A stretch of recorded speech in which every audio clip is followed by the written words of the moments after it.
you've obviously been inspiring people as well. We're doing a feature on the programme later on the issue of people taking up running, the kind of Couch to 5K initiative. What kind of tips do you have for people who are thinking of maybe not quite following in your footsteps, but certainly to try and get a little bit of running into their lives? I think one of the best things anyone starting running for the first time would be to join a local club. It's incredible when you have other people that are passionate about the same thing that you are. I mean, you're all striving to achieve the same thing. Everyone wants to try and run their own personal best. It doesn't matter if you're first or if you're last, but if you run your own PB, then you know you've given it your all. Yeah. So it's having that social element as well. I think that's really important in running, and I think that's one of the best things about it is finding a local squad. It's easier to get out on a Sunday morning for your long run when it's peeing down with rain and there's 10 other people willing to meet you. So yeah, that would be my best bit of advice, to keep you motivated. Find some other crazy folk willing to do it with you. Well, Eilish McColgan there giving some runners some tips to get running. Let's talk to some people who are doing just that. Rachel Cox is a coach in running fitness and leader of the Moncton Milers Jog Scotland based in Troon. And someone who's relatively new to running is Claire Allison. Delighted to say they're both joining us on the line now. Afternoon to you, ladies. Good afternoon. Claire, let me talk to you first of all. What prompted you to take up running then? I think for myself, emerging for the pandemic, I just don't ever remember feeling as unfit as I feel like I have been. Not that I was ever particularly fit. I started going some more walks and I was noticing a load of people running, and I always used to look at them thinking, like, how is it you get into that? Like, how are they able to run like that? So I found the Couch to 5K app and I thought, I'm going to give this a bash. That's pretty much it. So how did you find the app then? Did you hear people talking about it, or did you do a little engine search on the old internet? Yeah, I did. I joined a Facebook group called Couch to 5K UK. It's a whole community of runners. These are people that are all different stages in their life, a really welcoming and encouraging group.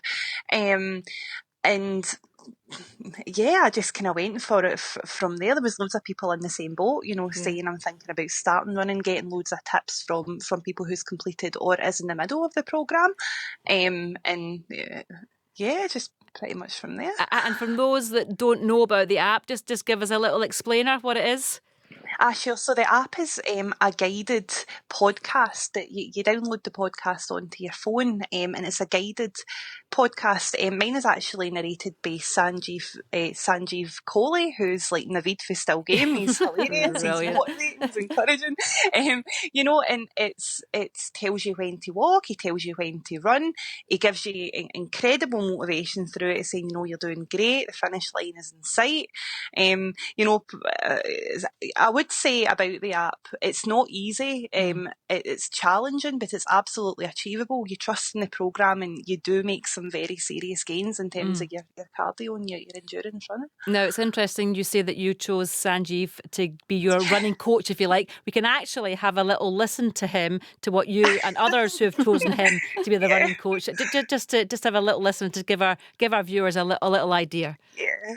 Keep running. You're halfway through and you're doing great. But here's a tip to help your technique. Imagine you're running alongside a hedge and there's someone on the other side of it who can see your head bobbing up and down as you run. Ideally, they shouldn't be able to tell whether you're running or walking. The point of this tip is to stop you from being too bouncy. It just wastes energy and will wear you out. Just a minute left now. Keep going. Brilliant stuff.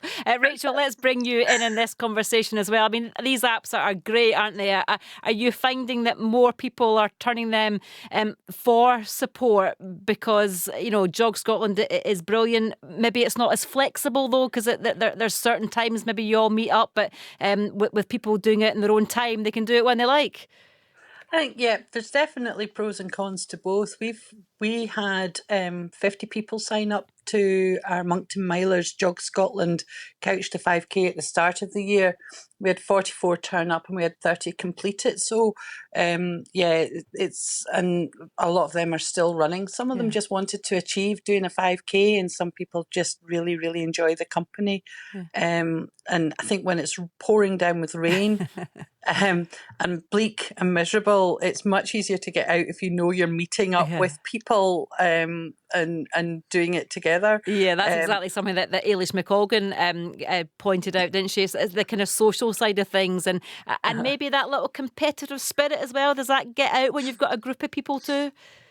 I think that'll depend on which group you are. We don't tend to be too competitive, to be perfectly honest. But what you do find is people try to keep up with one another so that they can blether. We're a group that like to talk. As you can tell, I'm with me as a leader. There's going to be no other way. But yeah, I think it is different horses for different courses, and I actually still really like the sound of that podcast, I have to say. Yeah, absolutely.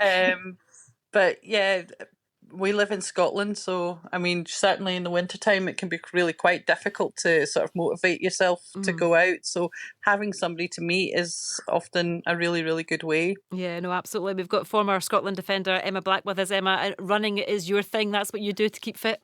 Yeah, I do now. Yeah, and to be honest with you, I find running difficult. I think it's because I've came from the background of football. When I've been running, I've had a ball at my feet, or when I'm running, it's more like conditioning work rather than running for 5 kilometres, running for 10 kilometres at the same pace, on your own, out in the streets, as a lady says, in the rain, in the cold.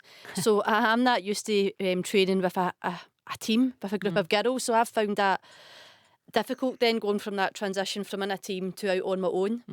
But I've not used any of the apps because I'm thinking I don't really have to use those apps. I know how to go and run 5 kilometres. Yeah. So I'm like in a different stage, whereas the ladies, and I've got some friends who've used the app during COVID, and I've got a friend who went and joined a running club, and it's all older ladies, and they've never done any exercise whatsoever, and it's for that social aspect. After they finish their run, they then go for a coffee. So I think it certainly is fantastic. But now, I like to go out and do 5 kilometres throughout the week just to keep myself fit. Yeah, absolutely. How far into the plan are you, Claire? How are you doing with your kind of end target, if you have one? So I started week 8 this morning. Brilliant. Again, very challenging. You know, we've went from running 25 minutes last week that I thought was extremely challenging but achievable to running 28. I'm going to be honest, yesterday all day I dreaded doing the 28-minute run this morning, thinking I don't know how I'm going to run 20 minutes. But equally, you know, in week 2 I never imagined being able to run 3 minutes. So again, just trusting the programme and you get through. Yeah, and have you signed up for anything? Have you got a kind of a main kind of end point in mind with this, or are you just doing it just to get yourself fit, just to prove to yourself that you can actually do it? Well, at first I did only sign up to give it a bash to see if I was able to do it. But now I'm getting through the programme, you know, I'm thinking seriously about what's next for me, you know. Locally there's a Run the Tune. It's in a place called Kilmarnock. I've always wanted to run Run the Tune. You know, I've attended some of the events and they look incredible. So I think I'm going to give that a bash. I suppose I'm just wondering, you know, where I go from. You know, when I finish the programme and I'm running 5k, where people go from there. Well, Rachel, you might be able to tell Claire, where does she go? Does she join a group like yourselves to try and push herself further, or to kind of maintain that kind of distance and speed that she's going? Claire, we do Run the Tune. Moncton Milers do Run the Tune every year. It is an absolute, you will absolutely love it.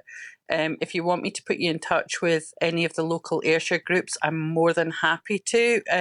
You know, there's more than just us. There's quite a lot of Jog Scotland groups in Ayrshire that would happily help you get from your 5k to your 10k. No problem whatsoever. Or if you prefer doing it with the app, try doing a 5k to 10k app. But if you, often I find that when you're starting to do the longer distances, it's much easier to do it with other people, because once you start hitting walls or feeling a bit tired, having somebody distract you can really, really help you keep going. And just that just building it up gently over the, I mean, Round the Toon's quite a long way away. You'll manage, if you can get to where you've got in 8 weeks, you will manage round the town, no bother whatsoever. Sounds to me like you've been signed up for that one, Claire. There's no getting out of it now. Thank you so much. That's brilliant. Listen, thank you very much, ladies, for talking to us. It's been really, really good to hear from you. Rachel Cox there from Jog Scotland and Claire Allison, who is going great guns using the Couch to 5K running app. Well done, ladies, and keep it going.